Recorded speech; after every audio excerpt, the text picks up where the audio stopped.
Not even 14 pages. So super quick, easy read. And I'll put on some delightfully smooth stuff. Not the biggest fan of books in all honesty. I totally get it. But this is a performance. This is a performance. This is the spoken word. So, if you're not a fan of my voice, then, I get it. But, well, yeah, my wife said it'd be a good idea, so fuck it, I'm going to do it. But anyway, we can chat for a little bit longer. And to attempt an understanding of Muad'Dib without understanding his mortal enemies, the Harkonnens, is to attempt seeing truth without knowledge. Falsehood. It is the attempt to see the light without knowing darkness. It cannot be. From Manual of Muad'Dib by the Princess Irulan. It was a relief globe of a world, partly in shadows, spinning under the impetus of a fat hand that glittered with rings. The globe that sat on a free-form stand at one wall of a windowless room, whose other walls presented a patchwork of multicolored scrolls, film books, tapes, and reels. Light glowed in the room from golden balls hanging in mobile suspenser fields. Can't really hear the music that much? Yeah. Turn it down. This is light. I think this is light enough. Let's see. Yeah, that's okay. It's soft, yeah. Let me know if it gets too loud or anything. An ellipsoid desk with a top of jade-pink petrified Elica wood stood at the center of the room. Variform suspenser chairs ringed it. 2 of them occupied. In one sat a dark-haired youth of about 16 years. Right. Thank you. Round of face and with sullen eyes. The other held a slender, short man with effeminate face. Both youth and man stared at the globe, and the man half hidden in shadows spinning it. A chuckle sounded beside the globe. A basso voice rumbled out of the chuckle. There it is. Piter. The biggest man-trap in all history.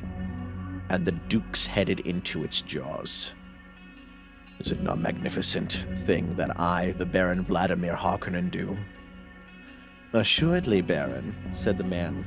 His voice came out tenor with a sweet musical quality. The fat hand descended onto the globe, stopped the spinning.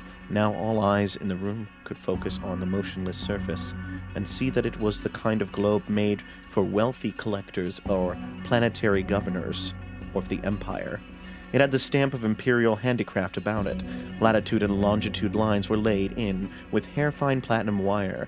The polar caps were insets of finest cloud milk diamonds. The fat hand moved, tracing details on the surface. I invite you to observe, the basso voice rumbled. Observe closely, Piter, and you too, Feyd-Rautha, my darling. From 60 degrees north to 70 degrees south. There, these exquisite ripples, their coloring, does it not remind you of sweet caramels? And nowhere do you see blue of lakes or rivers or seas. These lovely polar caps, so small. Could anyone mistake this place? Arrakis, truly unique. A superb setting for a unique victory. A smile touched Piter's lips. And to think, Baron, the Padishah Emperor believes he's given the Duke your spice planet. How poignant. That's a nonsensical statement, the Baron rumbled. You say this to confuse young Feyd-Rautha, but it is not necessary to confuse my nephew. The sullen-faced youth stirred in his chair, smoothed a wrinkle in the black leotards he wore. He sat upright as a discreet tapping sound at the door in the wall behind him. Piter unfolded from his chair, crossed to the door, cracked it wide enough to accept a message cylinder. He closed the door, unrolled the cylinder, and scanned it. A chuckle sounded from him. Another. Well? The Baron demanded. The fool answered us, Baron. Whenever did an Atreides refuse the opportunity for a gesture? The Baron asked. Well, what does it say? He's the most uncouth, Baron. Addresses you as Harkonnen, no sire et chair cousin. No title, nothing. It's a good name, the Baron growled, and his voice betrayed his impatience. What does dear Leto say? He says your offer of a meeting is refused. I have ofttimes met your treachery, and this all men know. And? He says the art of Conley still has admirers in the Empire. He signs it Duke Leto of Arrakis. Piter began to laugh. Of Arrakis, oh my. This is almost too rich. Be silent, Piter, the Baron said, and the laughter stopped as though shut off with a switch. Conley, is it? The Baron asked. Vendetta, eh? And he uses the nice old word, so rich in tradition. To be sure, I know he means it.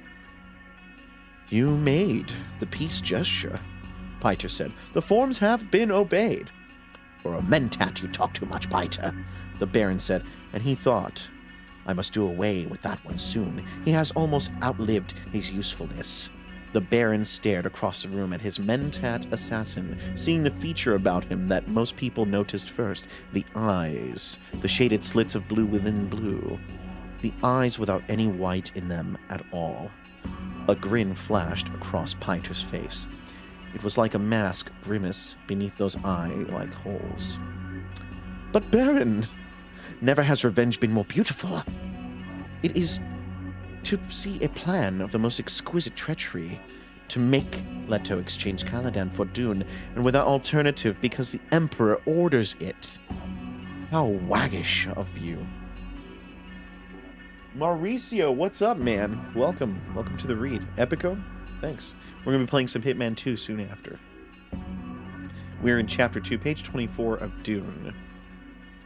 In a scene with the Baron Harkonnen and his mentat assassin, Piter, as well as his cousin, Fade Rotha. Sorry, nephew, not cousin. Let's see. Here we are. In a cold voice, the Baron said, You have a flux of the mouth, Piter. But I am happy, my Baron, whereas you are touched by jealousy. Piter! Baron! Is it not regrettable you were unable to devise this delicious scheme by yourself? Someday I will have you strangled, Piter. Of a certainty, Baron. En fin. But a kind I've just never lost, eh? Have you been chewing Verite or Semuta, Piter? Truth without fear surprises the Baron, Piter said. Aha! But you see, Baron, I know as a mentat when you will send the executioner. You will hold back just so long as I am useful. To move sooner would be wasteful, and I am yet of much use. I know what it is you learned from that lovely DUNE planet. Waste not. True, Baron. The Baron continued to stare at Piter. Fade Rotha squirmed in his chair. These wrangling fools, he thought. My uncle cannot talk to his mentat without arguing. Do they think I've nothing to do except listen to their arguments? Fade, the Baron said. I told you to listen and learn.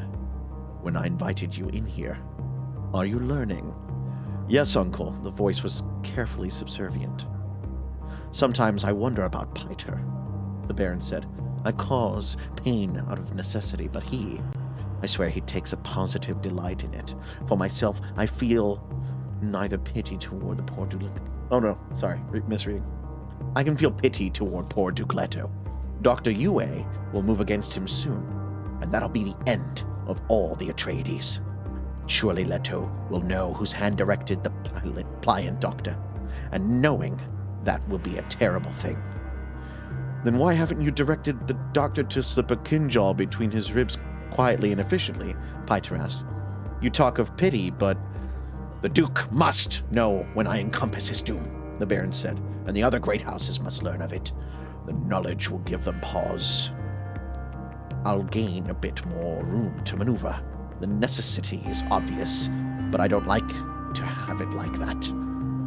Room to maneuver? Already you have the Emperor's eyes on you, Baron. You move too boldly. One day the Emperor will send a legion or two of his Sardaukar down here onto Gedi Prime, and that'll be an end to the Baron Vladimir Harkonnen. You'd like to see that, wouldn't you, Piter? The Baron asked. You'd enjoy seeing the corpse of Sardaukar pillage. through my cities and sack this castle. You'd truly enjoy that. Does the Baron need to ask? Piter whispered. You should have been a Bashar of the Corps, the Baron said. You're too interested in blood and pain. Perhaps I was too quick with my promise of the spoils of Arrakis. Piter took 5 curiously mincing steps into the room, stopped directly behind Feyd-Rautha. There was a tight air of tension in the room, and the youth looked up at Piter with a worried frown. Do not toy with Piter, Baron, Piter said. You promised me the Lady Jessica. You promised her to me. For what, Piter? For pain? And Piter stared at him, dragging out the silence. Feyd-Rautha moved his suspensor chair to one side, said, Uncle, do I have to stay? You said you'd... My darling Feyd-Rautha grows impatient, the Baron said. He moved within the shadows beside the globe. Patience, Feyd. And he turned his attention back to the Mentat. What of the Dukeling, the child Paul, my dear Piter? The trap will bring him to you, Baron, Piter muttered. That's not my question, the Baron said. What's up, Modulo? You recall that you predicted the Bene Gesserit, which would bear a daughter to the Duke. You were wrong, Mentat. I'm not often wrong, Baron. And for the first time, there was fear in his voice. Give me that. I'm not often wrong. And you know yourself, these Bene Gesserit bear mostly daughters. Even the Emperor's consort had produced only females. Uncle, you said there'd be something important here for me to... Listen to my nephew, the Baron said. He aspires to rule my barony, yet he cannot rule himself. The Baron stirred beside the globe, and a shadow among shadows. Well then, Feyd-Rautha Harkonnen, I summoned you here hoping to teach you a bit of wisdom. Have you observed our good Mentat? You should have learned something from this exchange. But, Uncle, a most efficient Mentat Piter, wouldn't you say, Feyd? Yes, but... indeed, but... But he consumes too much spice, eats it like candy. Look at his eyes. He might have come directly from the Arrakeen labor pool. Efficient Piter, but he's still emotional and prone to passionate outbursts. Efficient Piter, but he still can err. Piter spoke in a low, sullen tone. Did you call me in here to impair my efficiency with criticism, Baron? Impair your efficiency? You know me better, Piter. I wish only for my nephew to understand the limitations of a Mentat. Are you already training my replacement? Piter demanded. Replace you? Why, Piter, where could I find another Mentat with your cunning and venom? The same place you found me, Baron. Perhaps I should add that, the Baron mused. You do seem a bit unstable lately, and the spice you eat. Are my pleasures too expensive, Baron? Do you object to them? My dear Piter, your pleasures are what tie you to me. How could I object to that? I merely wish my nephew to observe this about you. Then I am on display, Piter said. Shall I dance? Shall I perform my various functions for the eminent Feyd-Rautha? Precisely, the Baron said. You are on display. Now be silent. He glanced at Feyd-Rautha, noting his nephew's lips, the full and pouting look of them. The Harkonnen genetic marker, now twisted slightly in amusement. This is a Mentat, Feyd. It has been trained and conditioned to perform certain duties.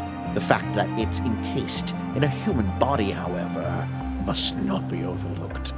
A serious drawback, that. I sometimes think the ancients, with their thinking machines, had the right idea. They were toys compared to me, Piter snarled. You yourself, Baron, could outperform those machines. Perhaps, the Baron said.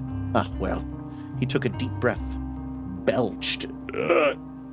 Now, Piter, outline for my nephew the salient features of our campaign against the House Atreides. Function as a Mentat for us, if you please. Baron, I've warned you not to trust one so young with this information. My observations of, I'll be the judge of this, the Baron said. I give you an order, Mentat. Perform one of your various functions. So be it, Piter said. He straightened, assuming an odd attitude of dignity, as though it were another mask, but this time clothing his entire body. In a few standard days, the entire household of the Duke Leto will embark on a Spacing Guild liner for Arrakis. The Guild will deposit them at the city of Arrakeen, rather than at our city of Carthage. The Duke's Mentat Thufir Hawat will have concluded rightly that Arrakeen is easier to defend. Listen carefully, Fade, the Baron said. Observe the plans within plans within plans. Feyd-Rautha nodded, thinking, this is more like it. The old monster is letting me in on secret things at last. He must really mean for me to be his heir. There are several tangential... Oh, sorry, it's Piter. There are several tangential possibilities, Piter said. I indicate that House Atreides will go to Arrakis. We must not, however, ignore the possibility the Duke has contracted with the Guild to remove him to a place of safety outside the system. Others in like circumstances have become renegade houses, taking family atomics and shields and fleeing beyond the Imperium. The Duke's too proud a man for that, the Baron said. It is a possibility. The ultimate effect for us would be the same, however. No, it would not, the Baron growled. I must have him dead, and his line ended. That's the high probability, Piter said. There are certain preparations that indicate when a house is going renegade. The Duke appears to be doing none of these things. So, the Baron sighed. Get on with it, Piter. At Arrakeen, Piter said, the Duke and his family will occupy residency, lately the home of Count and Lady Fenring. The ambassador to the smugglers, the Baron chuckled. Ambassador to what? Your uncle makes jokes. He calls Count Fenring ambassador to the smugglers, indicating the Emperor's interest in smuggling operations on Arrakis. Feyd-Rautha turned a puzzled stare on his uncle. Why? Don't be dense, Fade, the Baron snapped. As long as the Guild remains effectively outside Imperial control, how could it be otherwise? How else could spies and assassins move about? Feyd-Rautha's mouth made a soundless "oh." We've arranged for diversions at the residency, Piter said. There'll be an attempt on the life of the Atreides heir. An attempt which could succeed. Piter, you indicated. I indicated accidents can happen, Piter said, and the attempt must appear valid. Ah, but the lad has such a sweet young body, the Baron said. Of course he is potentially more dangerous than the father, with that witch mother training him, a cursed woman. Ah, well, please continue, Piter. Hawat will have divined that we have an agent planted on him, Piter said. The obvious suspect is Dr. Yue, who is indeed our agent. But Hawat has investigated and found that our doctor is a Suk School graduate with Imperial conditioning, supposedly safe enough to minister even to the Emperor. Great store is set on Imperial conditioning. It's assumed that ultimate conditioning cannot be removed without killing the subject. However, as someone once observed, given the right lever, you can move a planet. We found the lever that moved the doctor. How? Feyd-Rautha asked. He found this fascinating subject. Everyone knew you couldn't subvert an Imperial conditioning. Another time, the Baron said. Continue, Piter. In place of Yue, Piter said, we'll drag a most interesting suspect across Hawat's path. The very audacity of this suspect will recommend her to Hawat's attention. Her? Asked Feyd-Rautha. The Lady Jessica herself, the Baron said. Is it not sublime? Piter asked. Hawat's mind will be so filled with this prospect. Oh.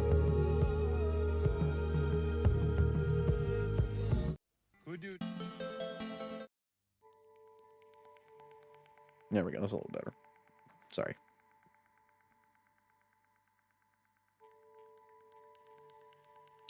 He may even try to kill her, Piter frowned then. But I don't think he'll be able to carry it off. You don't want him to, huh? Don't distract me, Piter said. While Hawat's occupied with the Lady Jessica, we'll divert him further with uprisings in a few garrison towns and the like. These will be put down. The Duke must believe he's gaining a measure of security. Then, when the moment is ripe, we'll signal UA and move in with our major force.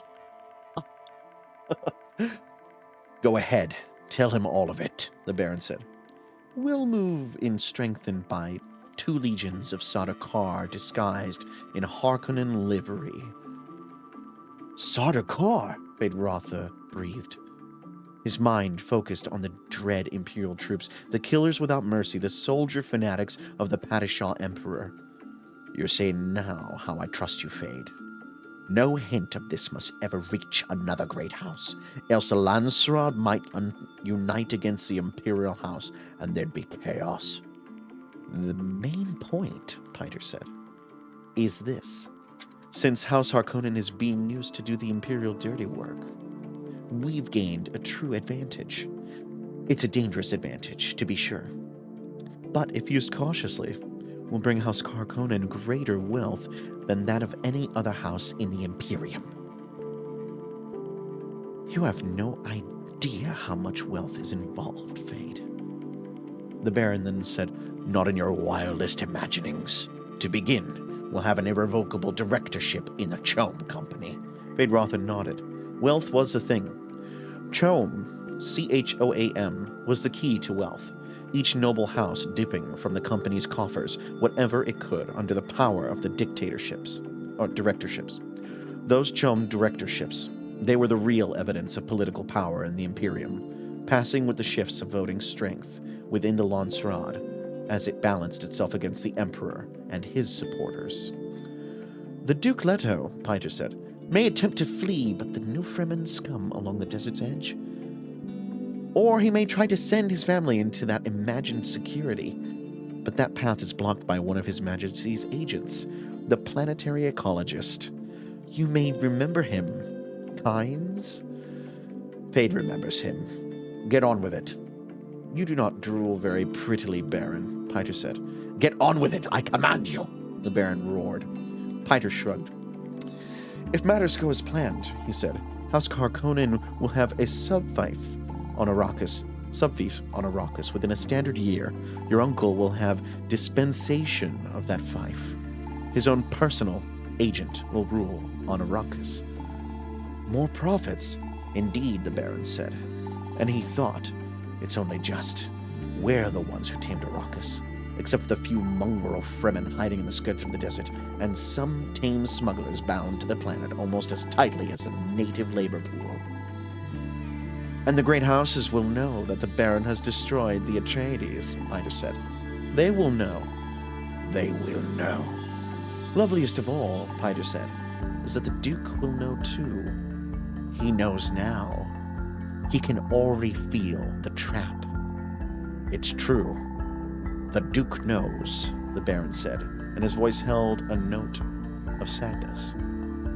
He could not help but know. More's the pity. The Baron moved out and away from the globe of Arrakis. As he emerged from the shadows of his figure, took on dimension, grossly and immensely fat, and with subtle bulges beneath folds of his dark robes to reveal that all this was sustained partly by portable suspensors harnessed to his flesh. He might weigh 200 standard kilos in actuality, but his feet would carry no more than 50 of those. I am hungry, the Baron rumbled, and he rubbed his protruding lips with a beringed hand, stared down at Feyd-Rautha through fat and folded eyes. Send for food, my darling. We will eat before we retire. The introduction of the Harkonnens in Chapter 2. A really well done chapter, kind of explains everything, and that's what will be done with Dune tonight. Oh my god, I actually really love that book. I keep getting reminded of how much I love that book every time that I read it. And interestingly enough, there is some foreshadowing in there that is not so apparent that I am now seeing with that. Oh, thank you for the follow, the Mojo Lojo. I really appreciate that. You're awesome. But no, I just finished the first book. I'm 100 pages into the second book, and the first book, there's so much layering in there, and I like the characters a lot. They're very, like, they're not super fleshed out. Eventually you'll find that out. It's like, they're not, like, crazy dimensional, right? They're not super complicated, but they don't have to be. And the thing I love about DUNE mostly is, like, the thing I love about DUNE mostly, right, is how much it feels like it was written today, almost. There's some things that are dated, some of the language and the phrasing, but it's so light, the actual feeling of the datedness, that it almost feels like somebody read Game of Thrones and was like, I want to do that in space. And it's like, okay, yeah, just do it in space. Cool. Alrighty. Let's play some Hitman 2, man. Let's do some fun stuff.